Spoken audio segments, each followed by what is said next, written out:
The Victims of Communism Memorial Foundation.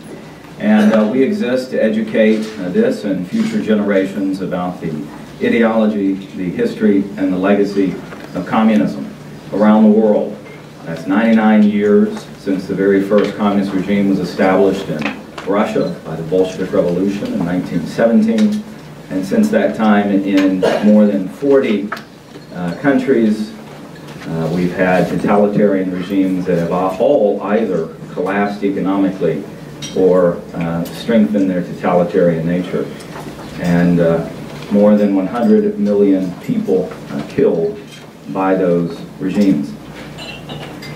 So in 1959, during the Eisenhower administration, and this is relevant to why we are gathered here today, we had the National Captive Nations resolution, and in it are named a number of countries and nationalities, some of which have now, since 1989 or 1990-91, been freed. Many of which, unfortunately, listed in this resolution are also still captive. And it's interesting that Turkestan is explicitly listed in the Captive Nations Resolution of 1959, which still remains in effect and does require the President of the United States each year to release a proclamation in the third week of July, giving an update on these captive nations. There's also another act that gave our foundation its mission, and in that act it says that we have a mandate to remember, to honor all the victims of communism, and also, and I quote, to include as active participants all groups that have suffered under communism. And surely the Uyghur people of China fall into this category. And so we're very honored here today to welcome Mr. Dolkin Isa to the United States, to present him with an award. And it is significant not only because of his own personal story, but also because he represents a much larger Uyghur organization internationally that tries to tell the other side of the story about what is happening to the Uyghur people in China. So it's our honor to have you here today. Following our remarks, and you have a program on your seat, we will have some lunch provided in the back, and welcome you to take part of that. We will now have some remarks from Dr. Yang Zhongli, who is head of initiatives for China and a former recipient of our Truman Reagan Medal of Freedom.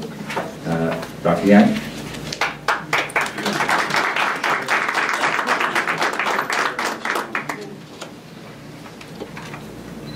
Distinguished guests, ladies and gentlemen, it is a great honor and a pleasure for me to speak on this heartening occasion.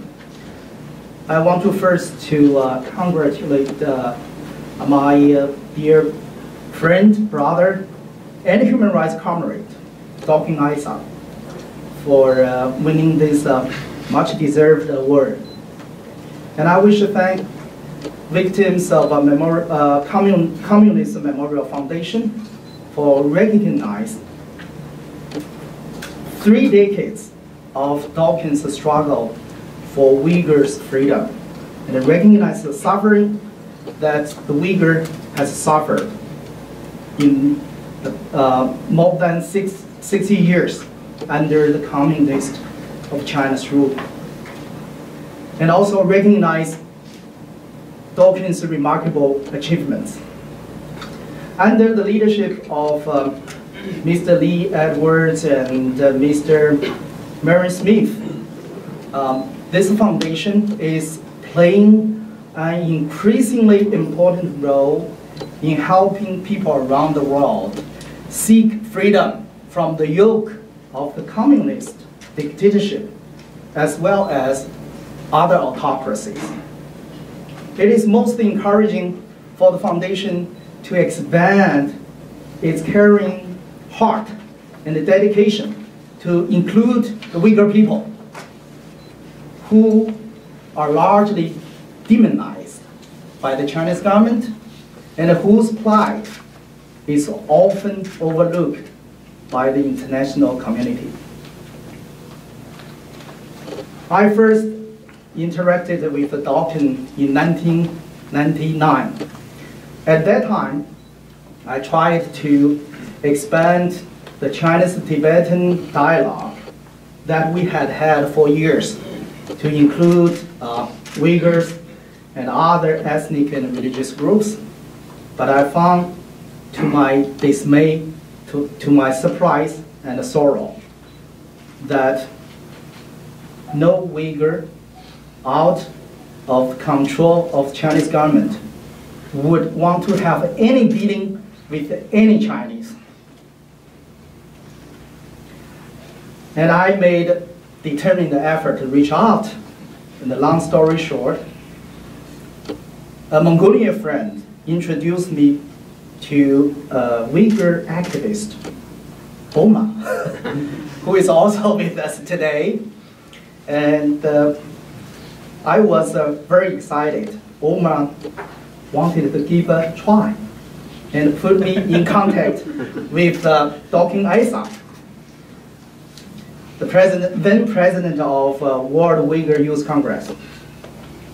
And I was thrilled hearing a calm voice from the other end of the phone. Why not? Soon thereafter, in 2000, we had our first interethnic interfaith leadership conference. Today, I'm proud to tell you, we, with our Uyghur brothers, Tibetan and Mongolian brothers, Christians, Falun Gong practitioners, and activists from Taiwan, Hong Kong, Macau, and with the encouragement and a generous financial support from National Endowment for Democracy, we are going to have the 11th Interethnic Interfaith Leadership Conference in Dharamsala, India. I would be lying if I said that we, the Chinese activists and the Uyghurs, have had no scuffles in past years of a dialogue. All pretend that all the bitterness and the distrust have all disappeared. But looking back, my heart is filled with profound gratitude to my brother Dawkins and other Uyghur brothers and sisters. And they provide undaunted visionary leadership at every difficult turn in the past 16 years. So, brother, you have certainly been one of the few who have made the impossible, who turned the impossible to inevitable. Thank you, brother. And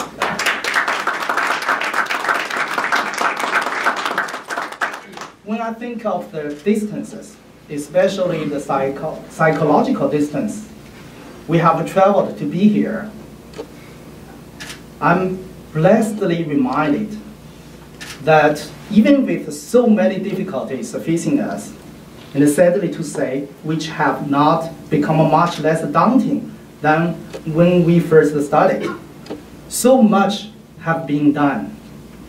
And I believe with the united efforts of many, many brothers and sisters from the two peoples, following Dawkins Asa's example, we will establish the foundational spirit of community that is essential to our labors in and on behalf of the future.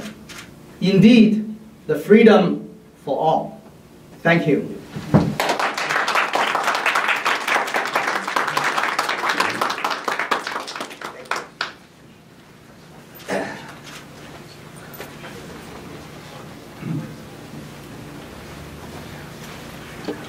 So speaking of ethnic and national differences, whatever else, a lot of people ask me why I care about being an anti-communist. and because I don't have any family history of it. And I simply say because I'm a patriotic American. And I know that's also true for our chairman, Dr. Lee Edwards. And I'd also like to recognize two of our members of our Board of Trustees, Dr. Ed Fulner and Secretary James Burnley. Thank you for being here today to represent the foundation. At this time, I'm going to present our awards. So, Dr. Edwards, would you please come?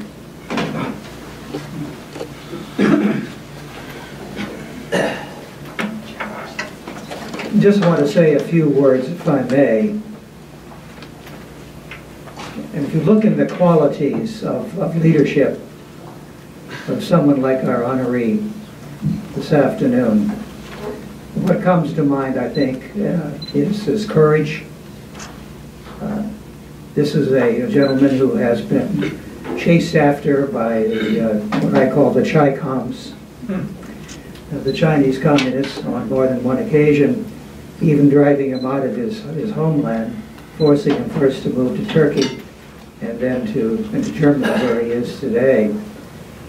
Also, the quality of persistence.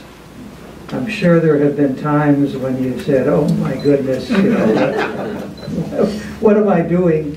Can't I just leave a nice, normal life, settle back and enjoy myself and my family and do that?" But you've been driven. You've been driven, as I think many people in this room have, by one thought, and that is that every human being in the world deserves to be free. Everyone. And I truly believe that that desire for freedom burns very brightly and warmly in the breast of all of us. And that's what drives us with the victims of communism. We're going to keep being maybe sometimes courageous, certainly persistent, driven by this idea that everyone has this right to be free. You know that you're doing something right when the wrong people criticize you. And there has been a formal complaint from the People's Republic of China about this award. And we're very pleased to say that we totally ignored that complaint.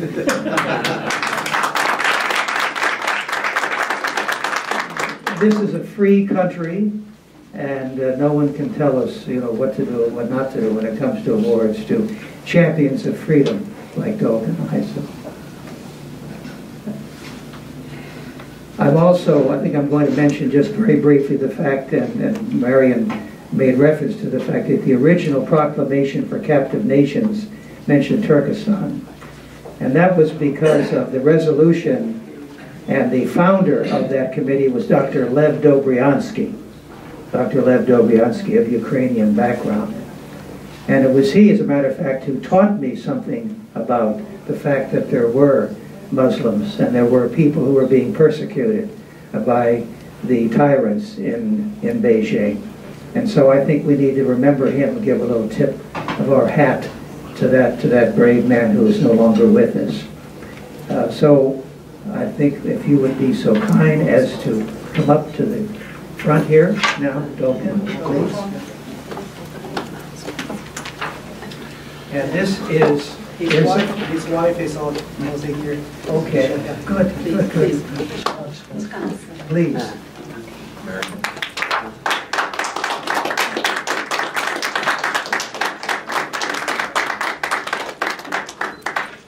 I can't imagine you were on the road all the time and there's this beautiful woman at home.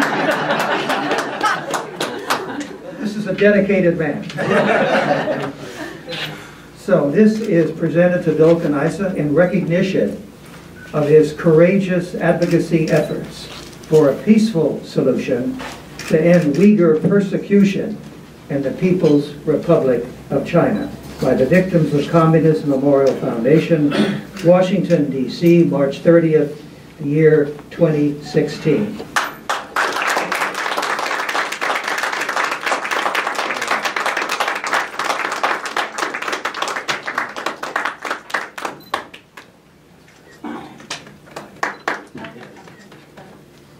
We can keep clapping.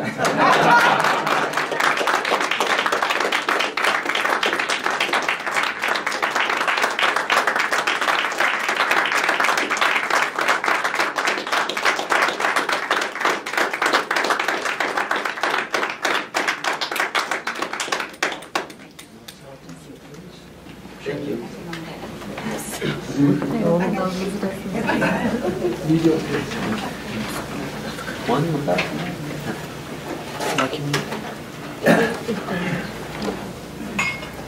afternoon, ladies and gentlemen, dear friends. It is a true distinction to be here today. I want to thank Victim of Communism Memorial Foundation for this recognition of my life work and for continually remembering suffering of the Uyghur people under Chinese communist rule. I have the humbling privilege to share the honor of the Truman-Reagan Medal of Freedom with a distinguished line of laureates who embody integrity, truth, justice in the face of crushing dictatorship. One of those laureates, John Paul II, said communism fell as a consequence of its own mistakes and abuses, and that it had become a powerful threat and a challenge to the entire world. The Uyghur people are among millions of victims of communism abuses. Eastern Europeans were too, and are rebuilding their nations under democratic system. However, the capricious nation of China still brave the injustice of communist rule. Chinese communism still endures to challenge world peace with militarization of south of China Sea to arming brutal dictators. In our overlooked struggle, the Uyghur people stand firmly with the democratic people of the world to end communist repression. This honor not only shines a light on the Uyghur resistance to communism, but also clearly states we will not stop our work until consign this destructive ideology. In the words of the Victim of Communism Foundation, to ash heap of history. My role, this work began when I was student at the university. In 1985, we protest Chinese nuclear testing program in my homeland that we Uyghur call East Turkestan. In 1987, I formed Student Association for Science and Culture.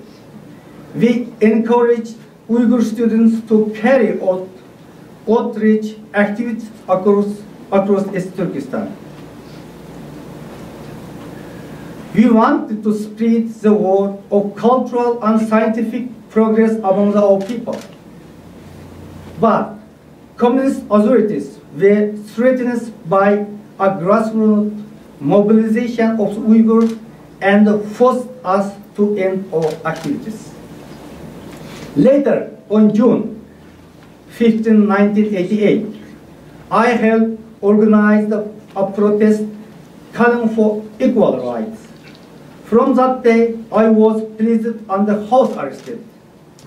In September 1988, while in my final year of study, I was expelled from the Xinjiang University as a result on my part in the peaceful demonstrations. My right to education was taken away because I demanded justice and challenged discriminative policies. Large number of Uyghur students who attend the rally were later sent to remote areas on the completion of his studies are still victimized by Chinese communist regime even today. This injustice set in motion a chain of events that led me to the free world and eventually to my work with the World Uyghur Congress. Our organization advocated Uyghurs' freedom through peaceful and democratic means. But China is unending in its persecution and aims to silence human rights activists even overseas. Today, Chinese Communist regime sees me as a terrorist, and the government has issued warrant for me through the Interpol. As a result, I have been arrested and refused entry in countries vulnerable to the Chinese pressure. These accusations are made to discredit my work. I firmly advocated for a peaceful resolution to the Uyghur issue and reject violence. And this threatens China. The Uyghur are people of peace and development. They refuse the ideologies of extremists that threaten welfare of the humanity. These principles make the Uyghur issue not an Uyghur problem, but the Chinese government problem. A condition generated by systematic denial to the Uyghur fundamental human rights and freedoms. Concerned people should not listen to the Chinese narratives that try to hide their dismal records in East Turkestan. It is not surprising Chinese officials work hard to mask events in East Turkestan as the Uyghur people face gross human rights violation on a daily basis. A number of agencies have reported a broad range of rights concerns regarding Uyghur, including enforced disappearances, jailing of political dissidents, journalists, webmasters, repression of the independent religious leaders, forced aberrations, destruction of cultural heritage, restriction domestic and international freedom of movement, tight control on the freedom of expression, particularly on the internet, banishment of the Uyghur language in education and society, pressure imposed on the foreign government to refold refugees, targeted monitoring, and suppression of the religious association and assembly. Today, I am physically free from the pressures and threats of the Chinese Communist regime, but my soul is weighed down by the suffering of my fellow Uyghurs still forced to live under the repressive policies and the brutal regime in Beijing. Many of these policies have been enacted under excuse of the anti-extremism and the counter-terrorism campaigns, laws banning normal religious practice at home. The collective punishment on the entire Uyghur community in East Turkestan has only continued, leading to a climate of fear and helplessness. Underlying all of these repressive policies in Chinese Communist Party that wishes to forcibly assimilate the entire population, but Uyghur community have been resistant. The Soviet Union's attempt to assimilate population under their control led only strengthening of cultural in opposition to the central government. In China, same is true. Attempts to eliminate practice that all fundamental Uyghur culture will not succeed and have already strengthened the feeling in many Uyghurs that their culture must now be held on to even more tightly. Forced assimilation is not the answer to the current conflict in East Turkestan. It is one of the fundamental abuses John Paul II mentioned. It will continue foster resentment between Uyghur and the Chinese communities. I want to express my deep admiration to Victim of Communism Memorial Foundation for its recognition of dire condition faced by Uyghurs. In a time when China's economic prowess is increasingly silencing criticism of the Chinese government, even in democracies, this strong statement of support counts more than ever. The honor of accepting this Medal of Freedom is a further expression of solidarity with the Uyghur people, and on behalf of all Uyghurs, I extended our friendship is written. Thank you.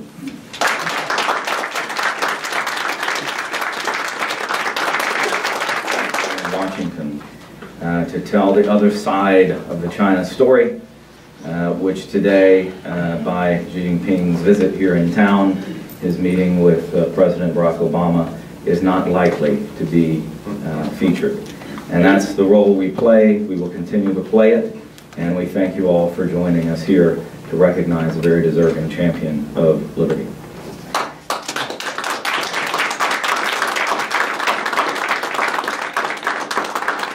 So now we have lunch prepared in the back, and please enjoy. Thanks for coming. 希望你呢给我们博讯的网友呢谈一谈你对此的一些看法和想法。很多汉族人啊不太熟悉这个多力坤的名字，实际上他在新疆人里非常有名。因为什么？他很早的时候在国内的时候，80年代的时候就领导过学生运动，为了反抗共产党的压迫，领导学生运动。出来以后呢，也是从很早开始，就是开始组织这个新疆的这些各族的朋友一块儿，搞了一个组织，包括世界维吾尔大会创建者他是之一，当然还有几个老头子。多年来，他一直在领导着新疆人民跟共产党进行那个斗争，主要呢，都是一些和平的，用和平的方式争取维吾尔族人的权利和其他各个民族的权利这样的斗争。但是共产党呢，把他们给列为恐怖分子，而且采取了很多措施，利用什么国际刑警组织啊等等。来对他们在海外对他们进行打压。多力坤先生呢，这么多年的功劳呢，今天他能得到这个荣誉，我觉得是这个非常重要的，也表明呢国际社会对这个新疆维吾尔人的这个反抗斗争的一种支持。